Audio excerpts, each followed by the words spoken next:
મિત્રો, ગુજરાતની અંદર મેન્યુફેક્ચરિંગ સેક્ટર ખૂબ જ આગળ વધી રહ્યું છે. MSME micro small and medium enterprise છે પણ ખૂબ આગળ વધી રહ્યું છે. ત્યારે ગુજરાત સરકાર દ્વારા અમને વિવિધ યોજનાઓ અંતર્ગત વિવિધ સબસિડીઓ આપવામાં આવતા હોય છે. ત્યારે માર્કેટિંગ ડેવલપમેન્ટ આસિસ્ટન્ટ નામની જે સ્કીમ છે ઇન્ડસ્ટ્રીયલ પોલિસી 2020 અંતર્ગત, એના અંતર્ગત 7/8/2020થી લઈ 6/8/2025 સુધીમાં જો તમે મેન્યુફેક્ચરર છો અને તમે કોઈ પણ એક્સપોની અંદર, એક્ઝિબિશનની અંદર, ટ્રેડ શોની અંદર જો પાર્ટિસિપેટ કરેલું છે અને તમે એ સ્ટોલ લેવા માટેનું રેન્ટ ચૂકવેલું છે, માર્કેટિંગ ડિસ્પ્લે અને માર્કેટિંગ મટીરિયલ પાછળ ખર્ચ કરેલો છે, તો તમને મળી શકે છે એ ટોટલ ખર્ચના 75% સુધીની સબસિડી.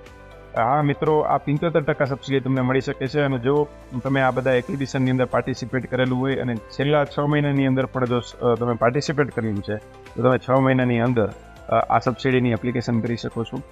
ખાસ કરીને આ જે સબસિડી મળે છે એ અલગ અલગ પ્રકારે મળે છે. સ્ટેટ લેવલના એક્ઝિબિશન હોય છે, નેશનલ લેવલના એક્ઝિબિશન હોય છે, ઇન્ટરનેશનલ લેવલના એક્ઝિબિશન પરંતુ ઇન્ડિયાની અંદર હોય છે, અને ઇન્ટરનેશનલ લેવલના એક્ઝિબિશન જે ઇન્ડિયાની બહાર હોય છે. તો આ અલગ અલગ પ્રકારના જે એક્ઝિબિશનની અંદર તમે પાર્ટિસિપેટ કર્યું છે એના ઉપર સબસિડી મળે છે. માની લો કે તમે સ્ટેટ લેવલના એક્ઝિબિશનમાં પાર્ટિસિપેટ કરેલું છે તો 75% લેખે તમારા સ્ટોલનું રેન્ટ પ્લસ જે તમે લિટરેચર પ્રિન્ટ કરીને જે ડિસ્ટ્રીબ્યુટ આપણે કરતા હોઈએ છીએ એ ખર્ચ અને ડિસ્પ્લે મટીરિયલ કોસ્ટ જે કરેલી હોય, ત્યાં બેનર લગાડેલા હોય અને સ્ટોલ સંડેર હોય, આ ટોટલ જે ખર્ચ છે એના 75% અને મહત્તમ 50,000 સુધીની તમને સબસિડી મળે છે. ખાસ કરીને નેશનલ લેવલનું જો તમારું એક્ઝિબિશન છે, નેશનલ લેવલના એક્ઝિબિશનમાં તમે પાર્ટિસિપેટ કરેલું છે તો એના ટોટલ ખર્ચના rent plus marketing material plus display cost છે એના 75% લેખે મહત્તમ 1 લાખ સુધીનું તમને જે છે એ સબસિડી મળવા પાત્ર થાય છે. અને ઇન્ટરનેશનલ લેવલનું એક્ઝિબિશન છે પરંતુ ઇન્ડિયાની અંદર છે, કોઈ પણ સ્ટેટમાંથી ઇન્ડિયાના, તો એના જે તમે જે રેન્ટનું ખર્ચ છે, ડિસ્પ્લે મટીરિયલ છે, લિટરેચર જે કરેલું છે, આ ટોટલ જે ખર્ચ છે એના 75% લેખે મહત્તમ 2 લાખ રૂપિયા મળે છે. એટલે સ્ટેટ લેવલે 50,000, નેશનલ લેવલના એક્ઝિબિશનમાં 1 લાખ અને ઇન્ટરનેશનલ લેવલનું એક્ઝિબિશન પરંતુ ઇન્ડિયાની અંદર હોય તો 2 લાખ રૂપિયા મળે છે.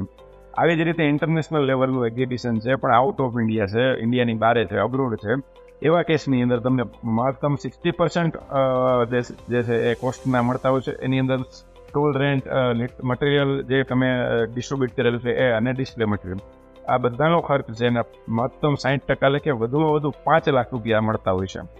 એટલે ફૂલ તમે સ્ટેટ લેવલ, નેશનલ લેવલ ને ઇન્ટરનેશનલ લેવલનો જે એક્ઝિબિશન છે ઇન્ડિયામાં થયું છે, આ બધા જનું 5 વખત તમે આનો લાભ લઈ શકો છો ટોટલ. અને ઇન્ટરનેશનલ લેવલનું જે એક્ઝિબિશન ભારતની બહાર છે એનું 3 વખત લાભ લઈ શકો છો. આમ કરીને તમે જે કંઈ ખર્ચ જે કરી રહ્યા છો એનો બધાનો ખૂબ સારો બેનિફિટ તમે આ એક્સપોની અંદર પાર્ટિસિપેટ કરવાનો મેન્યુફેક્ચરર છો તો તમને મળે છે.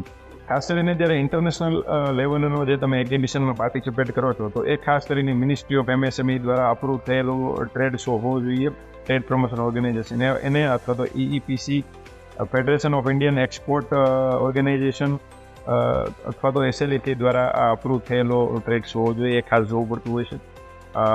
અને જે છે તમે જે દિવસે પાર્ટિસિપેટ કરેલો છે એક્સપોની અંદર એના 6 મહિનાની અંદર આની એપ્લિકેશન કરવાની હોય છે તો તમને આનો લાભ મળી શકે છે. ખાસ કરીને આજે મેં વાત કરી 7/8/2020થી 6/8/2025ના પીરિયડની અંદર તમે આ એક્સપોમાં પાર્ટિસિપેટ કરેલું હોવું જોઈએ, એ પણ ખાસ જોવું પડે છે. તો મિત્રો, આ પ્રકારના લાભ છે તમે વધુમાં વધુ મેન્યુફેક્ચરર મિત્રો આ પ્રકારની એક્સપોની અંદર પાર્ટિસિપેટ કરવાનો લાભ લે, આ સબસિડીનો લાભ લે, એના માટે આ વિડીયોના મારફતે તમને અવેરનેસ આપી છે અમે. તમે પણ તમારા મેન્યુફેક્ચરિંગ મિત્રો જે આમાં પાર્ટિસિપેટ કરે છે એને આ વિડીયો પહોંચાડી અને વધુમાં વધુ લોકો આનો લાભ લે એવા હેતુમાં તમે જોડાઓ. ખૂબ ખૂબ આભાર. હું રાજેશ સવનિયા, આઈડોટ કોર્પોરેશન.